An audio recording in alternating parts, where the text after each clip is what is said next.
안녕하세요. 책 읽어주는 편안한 엄마입니다.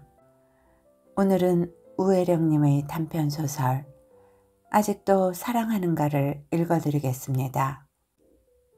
서희는 건강하고 쾌락에 넘치는 생생한 삶의 모든 부분을 결혼과 더불어 무덤 속에 순장품처럼 넣을 생각은 없었다. 그가 아내가 따라 죽는 인도의 순장 풍속이 눈물겹도록 아름답게 느껴진다고 말했을 때 서인의 등을 따라 오스스 잔소름이 돋았다. 우혜령 지음. 아직도 사랑하는가. 서인은 슈퍼에서 돌아오는 길에 우편함에서 편지를 꺼내 들었다. 다른 청구서나 선전물도 없이 편지 한 통만 우편함에서 얼굴을 내밀고 있었다. 겉봉에 발신인의 이름은 없이 수신인인 서인의 이름과 주소만 또박또박 단정한 글씨체로 씌어 있었다. 접힌 종이 2장이 봉투 속에서 드러났다. 첫 페이지에 짧은 메모가 적혀 있었다. 나는 이영현의 아내입니다. 당신의 편지를 돌려보냅니다.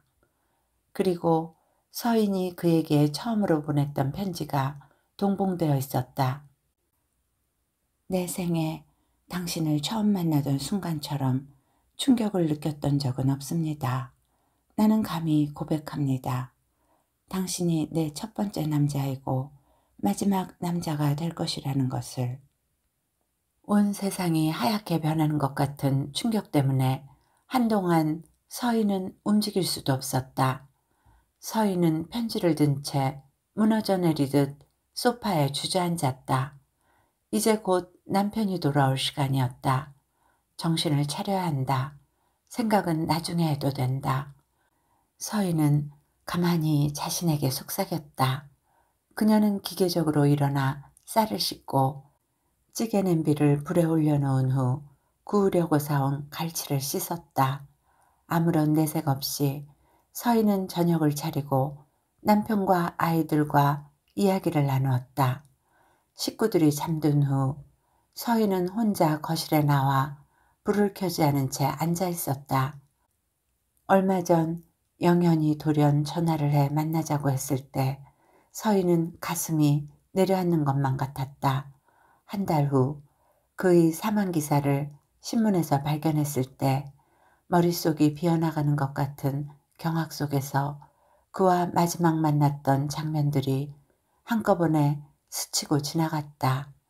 신문에는 고속도로에서 일어난 교통사고로 유망한 젊은 검사가 사망했다는 짧은 기사가 실려 있었다.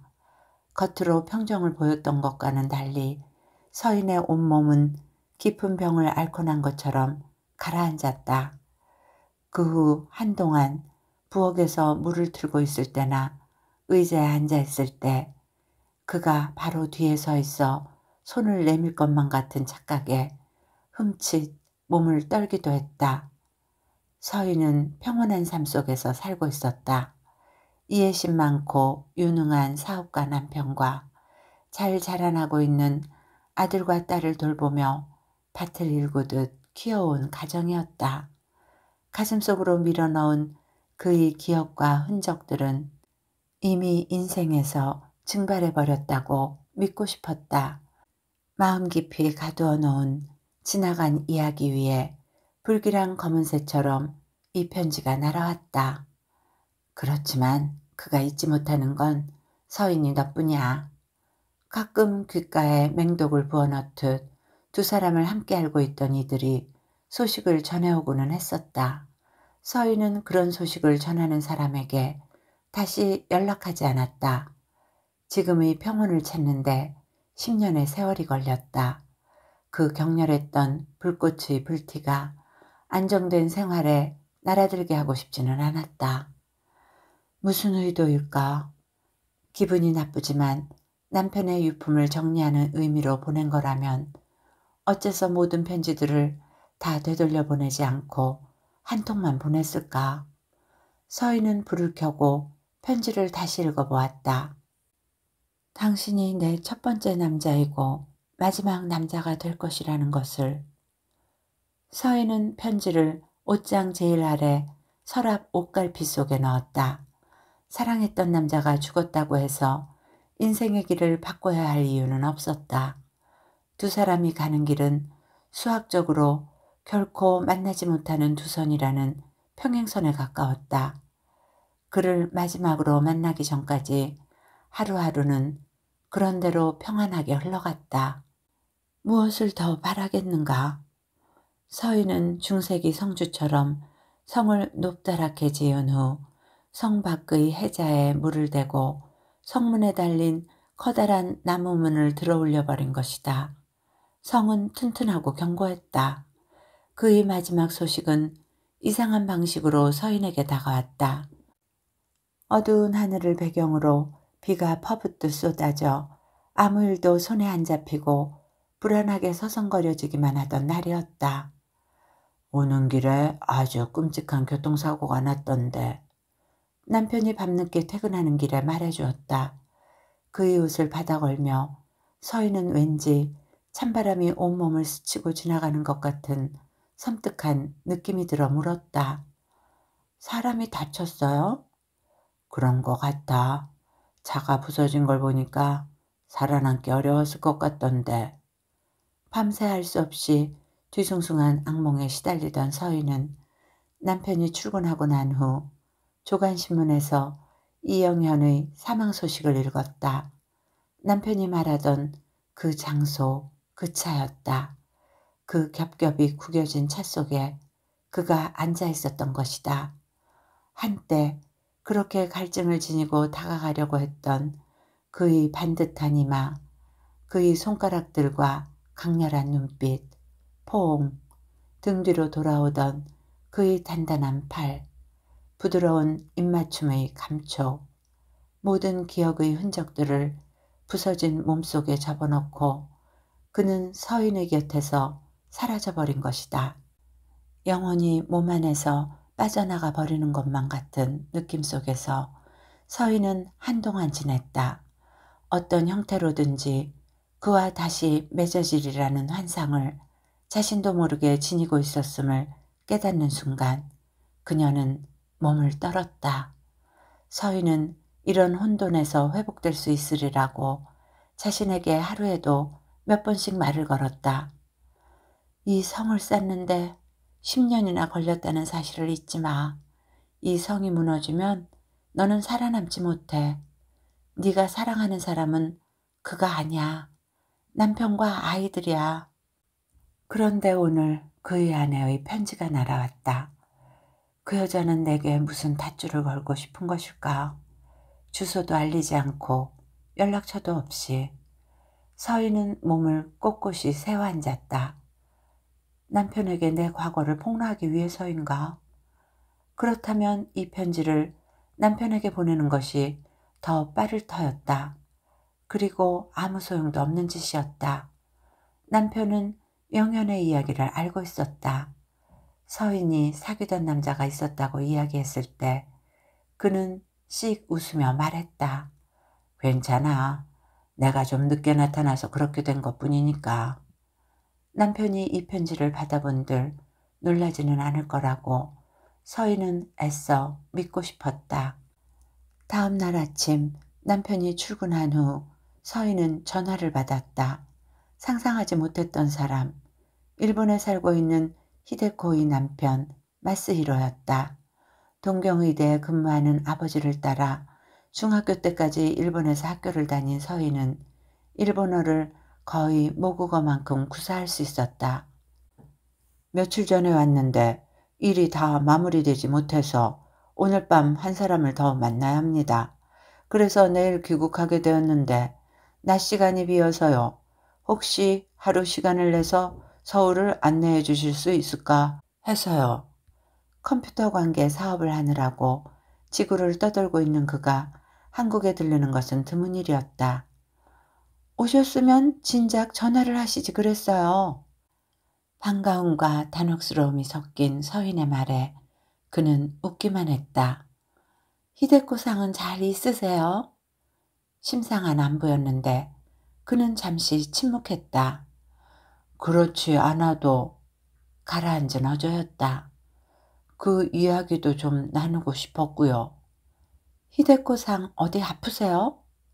그녀는 봉창 두드리는 소리를 한샘이 되었다. 그가 희미하게 웃는 소리를 내었기 때문이다. 어떤 의미로는요. 그런데 아니 뭐 전혀 어려운 이야기가 아닙니다.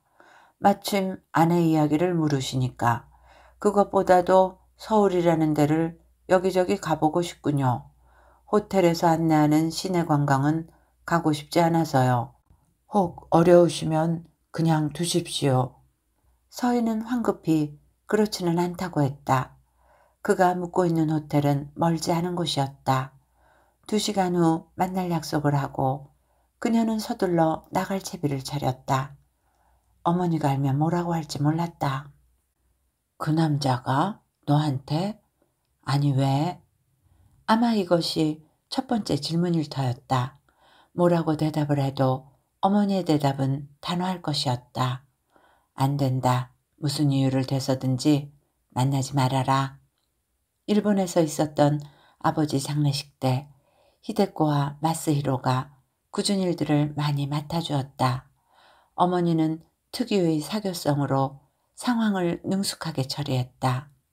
슬픔과 예의가 적절히 뒤섞인 단아한 몸가짐으로 어머니는 두 사람에게 고개 숙여 인사했다. 아버지의 정부이거나 혹은 플라토닉한 사랑을 나누었던 애인이었을지도 모르는 여자였다. 그러나 남편과 함께 나타난 젊은 여자에게 어떤 감정의 앙금을 보이는 것은 자존심 상하는 일이라고 생각하고 있는지도 몰랐다. 서희는 살아오면서 한 번도 어머니가 누군가에게 사과하는 걸 본 기억이 없었다. 어머니는 항상 옳았다. 그녀의 판단력은 한치 오차도 없이 정확했다. 집안의 대소사들은 재단사의 가위날에 잘리우는 옷감처럼 정확하게 그녀에 의해 재단되었다. 그런 면이 바로 서인을 질리게 하는 부분이었다. 이제 와서 누구 탓을 하고자 하는 건 아니었지만 영영과 헤어지는 데는 어머니의 영향력도 컸다. 그 사람 안 되겠다. 사슬에 묶인 듯 갈등에 몸부림치는 서인을 보며 내뱉은 어머니의 말은 짧지만 단호했다. 고시 공부를 하러 절에 들어갔던 그가 앞이 안 보이게 비가 퍼붓는 밤에 버스를 타고 돌아와 서인의 집 앞에 자정까지 서 있다가 늦게 귀가하는 그녀의 뺨을 때린 후부터 어머니의 불씨는 깊어졌다. 그가 두 번째로 고시에 떨어지고 그런 건 인생에 중요한 게 아니라며 한시라도 서둘러 어서 결혼하자고 했을 때 어머니는 선언했다. 그 남자와 헤어져야 하겠다. 내가 살아본 경험이 있어서 안다. 제 감정을 통솔하지 못하는 사람은 함께 살기 제일 힘든 사람이야. 평생 네 마음고생 시킬 사람이다. 절대 성공하지 못할 사람이야. 서희는 무섭게 반발했다. 그렇지만 그 반발 뒤에 숨은 것은 깊은 자기 회의였다.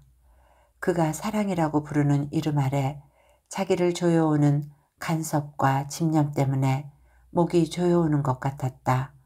자기 일을 다 던져두고 오로지 서인에 대한 그리움만을 호소하며 그녀가 알고 지내는 모든 남자들을 다 죽이고 말 듯한 기세로 덤벼드는 의심과 강박은 심했다.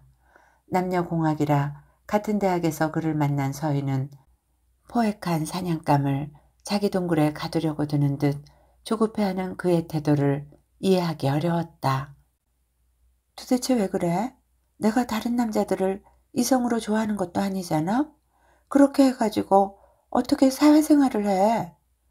그의 대답은 서인의 가슴을 철렁하게 만들었다. 사회생활 안 해도 돼. 난 너만 있으면 돼. 너만 날 사랑해준다면 다른 일은 아무렇게 되어도 좋아. 난 너만 있으면 행복할 수 있어. 모든 다른 일들이 다 부질없게 보여. 그 당시 서희는 자신이 사슬에 묶인 죄수처럼 느껴졌다. 그 사슬은 숨이 차오를 정도의 사랑의 고백과 맹세로 이어놓은 것이었다. 처음에는 서인 자신도 끓어오르는 열정에 휘말려 앞뒤를 생각할 겨를이 없었다. 그를 보지 않거나 목소리를 듣지 않고는 살 수 없을 것만 같았다. 두 사람은 마치 숲에서 마주친 두 마리의 들짐승처럼 서로에게 얽혀들었다. 그러나 마침내 서인은 모든 것을 버리고 달려드는 그의 열정 때문에 오히려 한 걸음 뒤로 물러서지 않을 수 없었다. 그가 밤 2시에 산사에서 마을로 1시간 반을 걸어 내려왔다고 전화하며 새벽차를 타고 곧 이곳에 와달라고 서인이 없이는 질식해서 죽을 것만 같다고 채근을 했을 때 그녀는 결심을 굳혔다. 이러다가는 두 사람 다 현실의 삶을 이겨내지 못하고 사랑이라고 이름 붙인 광기에 불에 타서 함께 죽을 것만 같았다. 서인은 건강하고 쾌락에 넘치는 생생한 삶의 모든 부분을 결혼과 더불어 무덤 속에 순장품처럼 넣을 생각은 없었다. 그가 아내가 따라 죽는 인도의 순장 풍속이 눈물겹도록 아름답게 느껴진다고 말했을 때 서인의 등을 따라 우스스 잔소름이 돋았다. 함께 밤을 보낸 후 서인이 보냈던 첫 편지가 이제 다시 되돌아왔다. 당신이 내 첫 남자이고 마지막 남자이기를 원한다는 편지. 가끔 생각했었다. 그는 그 편지들을 어떻게 했을까? 태워버렸을까? 한동안 그가 그 편지들을 남편에게 보내지 않을까 하는 두려움도 있었다. 그러나 서인과 헤어진 후 그는 사람들이 놀랄 정도로 침착한 자세로 고시에 합격했고 부모가 바랐던 대로 출세가도를 달리며 부잣집 딸과 결혼도 했다. 이제 과거의 사랑은 두 사람에게 무엇이었을까? 사회에서의 위치를 중요시하는 서인의 어머니가 가난한 집안의 그를 그런대로 묵인했던 건 성공의 가능성 때문이었다. 그가 고시에 합격하지 못한다면 그 상품은 이미 흠이 간 물건이었다. 백화점이나 시장에서 물건을 고르듯 어머니는 손에서 그 상품을 내려놓았다. 어느 날 어머니가 서인을 끌고 장안에서도 용하다는 점쟁이 집에 함께 간 적이 있었다. 별로 나이 들지도 않아 보이던 점치는 남자는 한복을 차려입고 앉아 고개를 절레절레 흔들며 반말로 내뱉었다. 이렇게 나쁜 궁합은 처음 봐. 물과 불이야. 함께 있는 한은 서로에게 독이 될 뿐이야. 무슨 사고 나기 전에 한시라도 빨리 헤어지는 게 좋겠어. 그의 시선이 찌르는 듯 서인에게 와서 멎더니 혀를 찼다. 정리해. 두 사람 다 서로 앞길을 가로막고 있어. 이대로 가다가는 두 사람 다 인생 끝장나. 집으로 돌아오는 길에 어머니는 짧게 단 한마디를 내뱉었다. 안 되겠다. 서인의 귓전에서 그 점쟁이의 말이 빙빙 돌았다. 앞길을 가로막고 있어. 앞길을 가로막고 있어. 이 혼돈의 와중에서 정신을 차리고 보자 모든 일은 끝나 있었다. 서인이 그를 만나서 절교를 선언했을 때 그는 알지 못하는 외국어를 처음 들은 사람처럼 어리둥절한 표정으로 서인을 바라보았다. 무슨 소리를 하고 있는 거야 지금? 이제 자기를 만나는 일이 너무 힘들어. 우리 헤어져. 왜 그래? 무엇 때문에 그래? 고시? 서인이 그렇게 원한다면 처음부터 다시 시작할게. 서인은 그를 똑바로 쳐다보았다. 서인과 남자 부부들과의 친구 관계 때문에 격렬한 싸움이 있은 후였다. 그건 아무렇게 되어도 상관없어. 뭐가 문제야? 농담이라도 그런 소리 하지 마. 간 떨어지겠다. 그는 서인의 투정 정도로 생각했던 모양이었다. 나 이런 소리는 하지 않고 헤어지려고 했어. 서인은 숨을 들이쉬고 이어서 단호하게 말했다. 내게 이제 아무런 사랑도 없어. 그의 두 눈이 유리로 만든 구슬처럼 그 자리에 멎었다. 그는 가만히 서인을 바라보기만 했다. 서인은 서투른 칼질에 아직 목이 끊어지지 않은 사형수를 내려다보듯 그를 보았다. 자기를 사랑하지 않아, 전혀. 그는 더 묻지 않았다. 어떤 때 빙하시대로 물러나 버린 듯한 그녀의 냉정함과 단호함을 그는 잘 알고 있었다. 그의 손이 탁자 위로 올라와 담뱃갑을 잡았다. 그리고 고개를 숙인 채 탁자 위에 놓인 종이 냅킨을 들어 아무것도 묻어있지 않은 담뱃갑을 천천히 닦았다. 서인은 그런 그를 보며 떨리는 두 손을 마주 잡았다. 조금만 더 참으면 돼. 그녀는 내부에서 터져나오려는 다른 말들을 억누르고 있었다. 한동안 두 사람 다 움직이지도 않고 아무 말도 하지 않았다. 한참 후 그가 갈라지는 듯한 목소리를 내었다. 무슨 이야기를 해도 믿을게. 진심을 말해줘. 서인이 마지막 힘을 다내어 말했다. 나는 자유가 필요해. 진심이야. 그는 종이 냅킨으로 꼼꼼히 닦은 담뱃갑을 들어 양복주머니에 넣었다. 아무 말도 없이 일어서 나간 그는 다시 연락하지 않았다. 지금 서인의 기억은 가물가물했다. 그때 자기가 그의 전화를 매일 기다렸던가 아니면 전혀 기다리지 않았던가 그때 무엇을 하고 지냈던가 그 몇 달간의 기억은 날아가 버린 컴퓨터의 정보처럼 온전히 사라져버렸다. 그 후 공부하러 산으로 다시 올라갔다는 그에게서는 전화도 편지도 오지 않았다. 그의 감정은 사랑이 아니었구나. 편집증, 강박증, 집념, 망상? 그때 심리학과 선배 한 사람이 귀에 쏟아부었던 온갖 증상의 이름들이 서인을 뒤흔들었다. 벗어나. 그에게서 벗어나는 것만이 살 길이야. 그가 너를 놓아줄지는 모르지만 사랑의 이름으로 쏟아부었던 그의 모든 행동이 증상이었다면 그가 다시 재발하기 전에 서인은 인생을 제대로 시작하고 싶었다. 그때 어머니 친구가 소개한 남편을 만났을 때 서인은 인생의 안식이란 이런 것이어야 하지 않는가 하는 생각을 했다. 따뜻하고 조용한 매너와 이쪽의 마음을 헤아리는 배려 때문에 함께 있는 것만으로도 편안한 느낌이 들었다. 영현의 번쩍거리는 재치와 창의력이 뒤섞인 사랑의 고백은 열정의 순도만큼이나 버거웠다.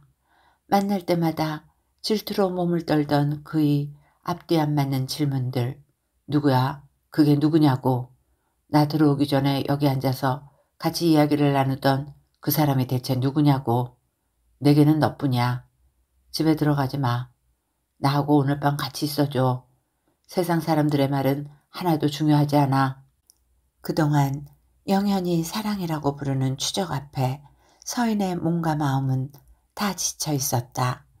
남편이 청혼했을 때 서인은 정해진 운명의 끈에 끌려가는 사람처럼 청혼을 받아들였다. 한 달 후 결혼식이 있었다. 주위 사람들이나 친구들의 경악은 상상을 초월했다. 얼마 뒤 영현이 고시에 합격했다는 소식을 들었다. 이어서 결혼했다는 소식도. 그가 결혼한 후 서인은 한동안 악몽을 꾸었다. 어두운 숲속을 헤매는 꿈. 그가 어디서 기다리고 있는데 정처 없이 헤매지만 만날 수 없는 꿈. 비가 퍼붓는 속에 그와 격렬하게 껴안는 꿈. 그녀의 눈에서 빛이 사라졌다. 그가 죽자 서인은 그에게 사랑하지 않는다고 말했던 건 사실이 아니었다고 말할 기회를 잃었다. 그녀에게 불면의 밤이 계속되었다. 그리고 어제 편지가 온 것이었다. 마스히로는 흰빛 원피스를 입은 서인이 호텔 로비에 들어서자 자주색 가죽 소파에서 일어서며 손을 흔들었다. 단정한 옷매무새에 웃는 모습이 정겨웠다. 너무 패가 되는 게 아닌지 모르겠습니다. 그는 깍듯하게 예의를 차렸다. 서희는 남산에 올라가 본 후 비원에 가보고 싶다는 그의 요청을 따랐다. 비원의 아름다움에 감탄하면서 마스히로는 자기가 유럽과 아시아 각국을 돌며 하고 있는 사업에 관해 이것저것 이야기했다. 떠도는 삶이 고단하지 않으세요? 1년의 반 이상을 외국을 떠도는 그에게 묻자 그는 씩 웃었다. 이제 세상이 바뀌었습니다. 세계가 정보화 시대 바람에 다 한 집이 되어버린 거려. 그래도 사람의 내면 세계는 바뀌는 게 아니라고 생각하는데요. 그럴지도 모르지요. 그렇지만 인간을 지배하는 이 시대의 패러다임이 다 무너져가고 있는 건 사실입니다. 나는 사실 어떤 때 한국 사람들을 보면 많이 안타까워요. 지금 반일이니 반공이니 뭐니 그러고 있을 때가 아닙니다. 이제 사람들은 이해관계만 맞으면 누구하고라도 손을 잡고 있어요. 유아독존의 생각은 가장 위험한 생각입니다. 그렇지만 일본하고 우리나라는 좀 특수한 관계 아닌가요? 그는 안타깝다는 듯 고개를 저었다. 특수하다니요. 지금은 옛날 감정을 갖고 이러고 저러고 할 때가 아닙니다. 이제 농경사회에서 산업사회로 넘었을 때의 충격 같은 건 아무것도 아니에요. 무서운 속도로 정보화 사회가 다가오고 있는데 그 가공할 힘과 미래에 대해서는 사실 컴퓨터를 전공하고 있는 나도 상상조차 할 수 없어요. 정말 어떤 종류의 세상이 우리에게 올까요? 이제 어떤 정치도 종교도 사상도 개인의 자유와 이익을 추구하는 사람들의 입맛에 맞지 않으면 살아남기 힘든 세상이 되었죠. 서희는 정취 있는 나무들이 늘어선 옛 궁전의 흙길을 묵묵히 걸었다. 정말 새로운 세상이 오고 있는 것일지도 몰랐다. 그렇지만 어쩌면 그 세상은 인류가 꿈꿔오던 유토피아인 것 같지는 않았다. 아까 히데코상 이야기 묻고 싶은 것 있다고 하셨죠? 서인이 화제를 돌리자 그의 얼굴에 묻어있던 미소가 금세 사라졌다. 그는 비원 옆의 작은 카페에 앉은 후에야 이야기를 꺼냈다. 이런 이야기를 묻는 게 얼마나 우스운 일인지는 알지만 그는 망설이다 물었다. 단도직입적으로 묻겠습니다. 히데코가 아버지 애인이었습니까? 서희는 숨을 들이쉬었다. 잠시 아무 말도 할 수 없었다. 서인의 당황한 표정을 그는 살펴보는 기색이었다. 왜 그런 말씀을... 솔직히 말해 주십시오. 아주 중요한 일입니다.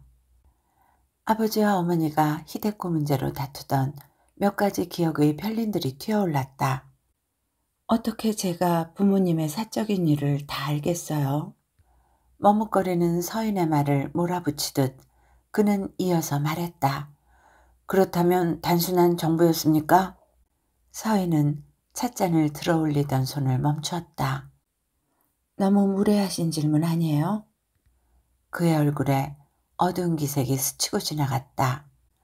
서인 씨 아버지는 돌아가셨으니 서인 씨한테 한번 물어봐야겠다고 생각했었죠. 서인 씨는 정직한 사람이고 어쩐지 나를 잘 이해해 줄 것만 같았어요. 어느 쪽이든 간에 지금 그게 왜 그렇게 중요해졌죠? 그는 미간을 찌푸렸다. 아버지가 돌아가신 후부터 그 사람이 어딘가 한구석 정신이 나간 사람 같아요. 그게 사실이라면 더 늦기 전에 그 사람을 자유롭게 해주고 싶습니다. 자유롭게 해주다니요. 그래서 어떻게 하게요? 아버지는 이제 돌아가셨어요. 그는 고개를 저었다. 그런 뜻이 아닙니다. 하루하루를 힘겹게 살아갈 필요가 없도록 도와주고 싶은 것뿐입니다. 자신을 기만하지 않고 마음 놓고 자기가 사랑하던 사람을 생각하고 추억하며 살아갈 수 있게요. 그렇다면 그렇게 해주시면 되지 않아요? 히데코 말은 그게 아니라는 겁니다. 내 오해라는 겁니다. 자기가 사랑하는 사람은 나 하나뿐이라는 겁니다. 그럼 그 말을 믿으시는 게 좋을 것 같은데요. 서인 씨는 부부간의 교감이라는 걸 모르십니까? 그게 사실이 아닌데 어떻게 믿습니까? 나는 아내가 힘겨운 허식을 그만두는 게 서로에게 더 도움이 될 것 같다는 생각일 뿐입니다. 속는 채 하고 있기도 이제 지쳤고요. 사랑이라는 건 그렇게 간단한 일이 아니라고 생각해요. 마스히로상을 사랑한다고 말한다면 그 말이 상당히 사실일 거예요. 서인 씨, 솔직히 말해 보십시오. 당신은 지금 남편을 사랑합니까? 그는 대답하지 않는 서인의 굳어진 얼굴을 탐색하듯 보았다. 사랑은 믿고 싶어서 되고 안 되고 하는 일이 아닙니다. 나는 그 일로 아내를 정죄할 생각은 없어요. 그녀는 완벽한 아내예요. 나무랄 데가 없어요. 카페 안에서 흐르던 노래소리가 서인의 가슴을 헤집고 들어왔다. 사랑한 건 너뿐이야. 꿈을 꾼 건 아니었어.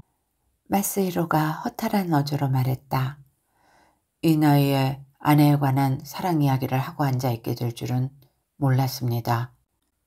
세상에는 알아선 안 될 일들도 있다고 나는 생각해요. 서인의 말에 마스히로는 고개를 끄덕였다. 나는 서인 씨가 대답을 해준 걸로 알겠습니다. 아마 아버지는 생애 처음 한 여성으로 히데코를 사랑했을 것이다. 서인은 거의 그런 확신이 들었다. 껍질이 단단하기가 갑충 같은 어머니가 아버지에게는 늘 인생의 무거운 짐이었으리라.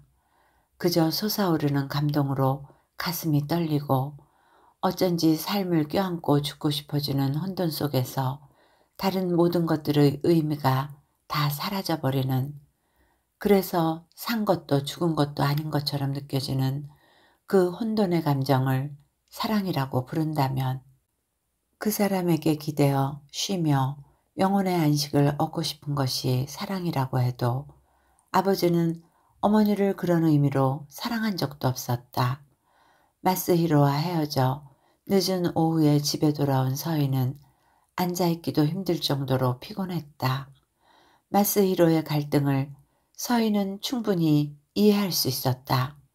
자기가 사랑하는 것만큼 상대방이 자기를 사랑하지 않고 있다고 믿을 때 일어날 수 있는 인생의 허무함은 집요할 것이었다.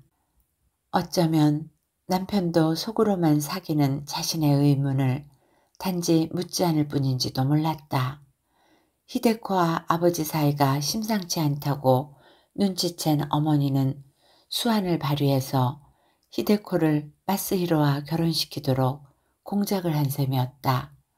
서인이 중학교 다닐 때 한국 대학병원으로 돌아왔던 아버지는 한국 생활에 크게 정을 붙이지 못했다. 그러나 어머니는 달랐다. 사람들과 사귀며 친목회며 위원회를 조직하고 여성단체 일에 관여하며 어머니는 사회적으로 바빠지기만 했다. 다시 돌아가고 싶어하는 아버지에게 이곳에서 살아야만 한다고 우기던 어머니는 몇 년 후 아버지가 연루된 의료사고 문제가 커지자 아버지 혼자 전에 있던 동경의대로 돌아가는 것을 허용했다. 서인의 대학 입학 때문이라는 이유를 대며 어머니와 서인은 한국에 남았다. 그때 아버지를 병원에서 보자 하던 일본 간호사가 히데코였다. 몇 달 만에 한 번씩 아버지가 한국으로 나오거나 어머니나 서인이 일본으로 나가거나 하던 어느 날 어머니는 병원에서 두 사람이 다정하게 포옹하는 장면을 목격했다. 아버지는 고아 출신이라 외로움을 타고 성품이 선량한 히데코를 딸처럼 사랑할 뿐이라고 어머니에게 변명했다. 그 후 어머니의 조처는 어머니답게 잔인했다. 그 당시 교통사고로 다리 골절상을 입고 장기 입원을 하고 있던 환자 마스히로가 히데코에게 마음을 두고 있는 것을 알고 어떻게 중간 역할을 했던지 그 남자가 태어나면서 두 사람은 결혼하게 되었다. 그리고 아버지와 어머니는 히데코의 부모처럼 나란히 서서 히데코와 마스히로의 결혼식을 집행했다. 두 사람은 어떤 의미로 양부모의 행세를 한 셈이었다. 아버지는 결혼식장에서 히데코를 인도해 들어갔다. 그 후 마스히로는 아버지에게 친아들처럼 다감하게 굴었다. 어머니에게는 예의는 깍듯하지만 그렇게 대하지 않았다. 어딘가 거부감이 오는 모양이었다. 얼마 후 아버지가 말기암 진단을 받고도 돌아오지 않고 일본에서 치료를 받고 싶다고 해서 어머니가 그곳에 많이 내려가 있었다. 서인도 여러 번 일본에 갔었고 지극정성으로 간병에 매달리는 히데코를 따라오는 마스히로와 자주 이야기를 나눌 기회가 있었다. 세상을 떠난 아버지 장례식은 아버지의 유언을 따라 일본에서 이루어졌다. 장례식이 끝난 후 어머니와 서인 부부를 자기 집에 초대한 마스히로는 아버지가 일본에서 요양하던 시절의 최근 모습이라며 간직해두었던 비디오 테이프를 틀어 보여주었다. 히데코와 마스히로의 집에서 그들 사이에 앉아있는 아버지는 아이들처럼 웃고 있었다. 서인은 미묘한 질투의 감정이 마음속에 있는 것을 느꼈다.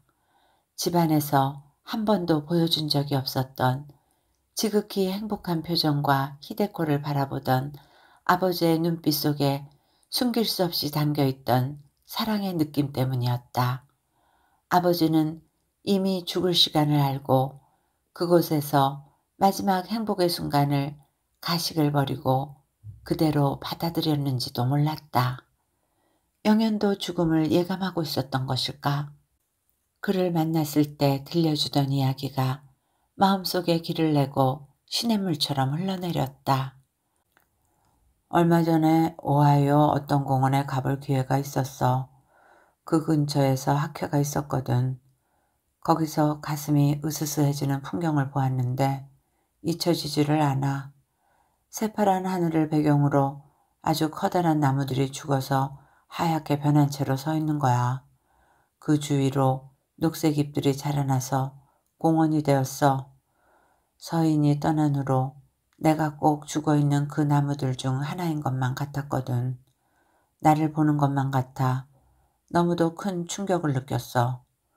그는 몸을 앞으로 내밀며 말을 이었다.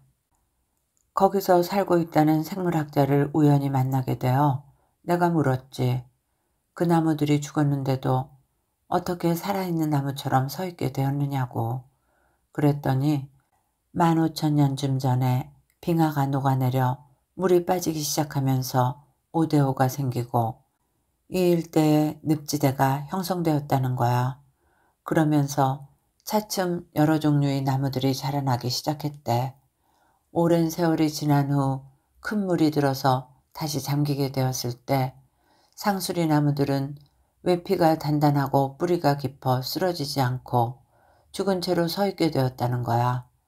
나중에 물이 빠진 후 그곳에 다른 나무들이 자라게 되었다는 거지. 그 죽은 상수리 나무들이 서 있는 곳이 말하자면 천여림이라는 거야. 영현은 목이 타는 듯 앞에 놓인 식어버린 차를 단숨에 마셔버렸다. 나는 그 이야기를 듣고 네 생각을 했어. 서인이가 행복할 리가 없다고 말이야. 다른 사람하고 결혼해서 살고 있는 서인이하고 내가 초록빛 나무들 틈에 흰빛으로 죽어서 서 있는 두 나무와 같다고 말이야. 그때 처음으로 모든 걸 다 알 것 같았어.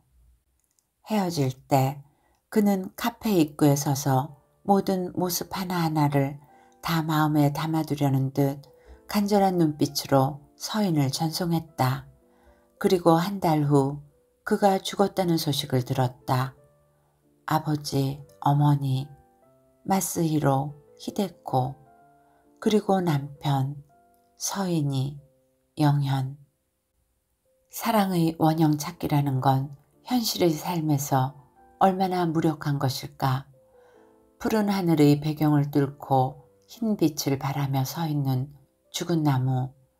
낮에 마스히로하고 함께 있을 때 들었던 노래의 한 구절이 서인의 가슴을 불로 지지듯 훑고 지나갔다. 사랑한 건 너뿐이야. 꿈을 꾼 건 아니었어. 이제 그의 아내가 어떤 편지를 보내건 더 이상 두렵지 않았다. 죽은 듯이 서 있는 흰빛 나무, 그 주위에 자라나는 초록빛의 여린 나무들. 그 나무 속에 아직 무엇인가가 살아있다고 해. 그의 목소리가 귓가를 울렸다. 천천히 서인의 눈에 눈물이 고여올랐다. 이야기는 여기까지입니다.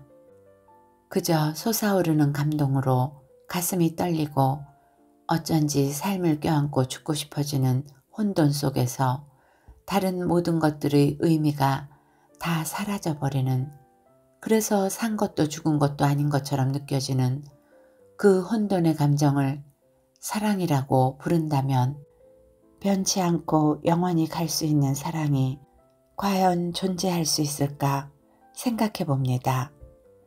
좋은 시간이 되셨기를 바라며 오늘도 행복하세요.